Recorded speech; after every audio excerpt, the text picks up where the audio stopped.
Assalamualaikum warahmatullahi wabarakatuh.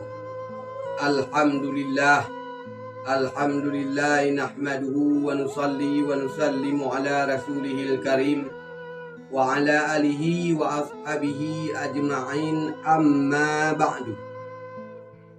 Puji beserta syukur kehadirat Allah Subhanahu wa taala, yang mana oleh Allah masih diberikan kesempatan kepada Ketua Lapat untuk menyampaikan sebuah ilmu di bidang pengobatan, yaitu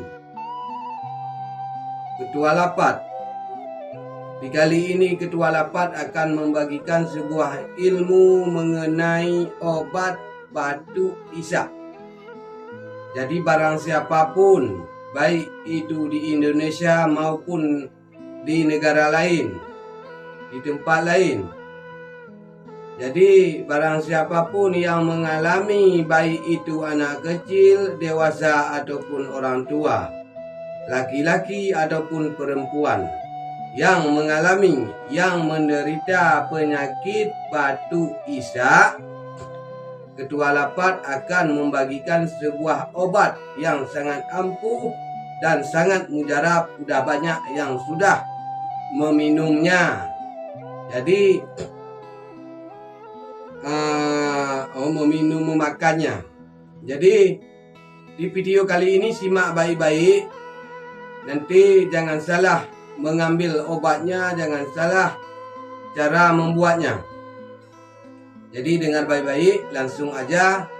Ketua Lapat nggak berpanjang kalimah, langsung aja ke inti pokok permasalahannya.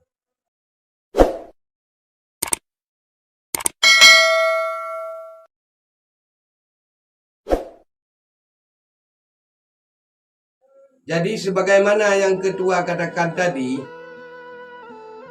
barang siapapun yang menderita penyakit batu isap, dengarkan baik-baik apa obat yang perlu kalian cari. Ketua Lapat ikhlas membagikan masalah resep obatnya. Jadi yang pertama, kalian cari akar mentimun tikus. Yang diambil adalah akarnya. Sesudah kalian ambil akar mentimun tikus, kalian cuci bersih dulu. Kira-kira segenggam erat, segini, segenggam erat. Kalian ambil akar mentimun tikus. Kemudian yang kedua, kalian ambil juga sirih barang 3 lembar yang bertemu urat. Kemudian yang ketiga, kalian ambil pinang. Pinang kalau bisa yang udah tua pinangnya. Jadi pinang yang udah tua. Kemudian ketiga bahan tersebut kalian makan mentah-mentah, kayak kita makan sirih pinang. Campur, yang bedanya campur dengan akar mentimun tikus. Kalian konsumsi itu kalian makan secara mentah-mentah. Jadi terus makan itu tiap malam. Kalau bisa tiap malam. Sebelum tidur makan itu dulu. Sebelum tidur makan itu dulu. Insya Allah batu isap kalian segera sembuh, cepat sembuh. Jadi hanya ini yang dapat Ketua sampaikan. Kalau kurang paham boleh di komen di bawah, ataupun ada hal lain, obat menderita penyakit lain, boleh di komen juga di bawah.